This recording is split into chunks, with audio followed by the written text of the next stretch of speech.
बावची फाटा या ठिकाणी एक दुचाकी आणि एक मालवाहू ट्रक आणि चारचाकी वाहनांच्या धडकेत एक जण ठार तर 4 जण गंभीर जखमी झालेत। जखमींना सांगली शासकीय रुग्णालयात दाखल करण्यात आले आहे।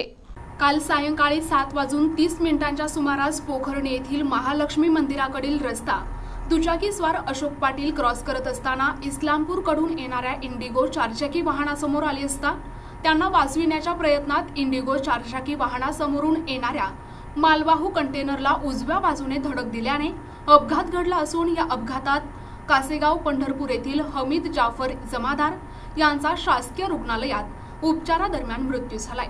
सादिक जमादार, हारून मुलानी, जुलैखा मुलानी, रेहान मुलानी हे इंडिगो चारचाकी वाहनातील 4 जण गंभीर जखमी झाले असून त्यांना शासकीय रुग्णालयात दाखल करण्यात आले आहे। तर कंटेनर इंडिगो चारचाकी वाहनांचे मिळून 4,60,000चे नुकसान झाले।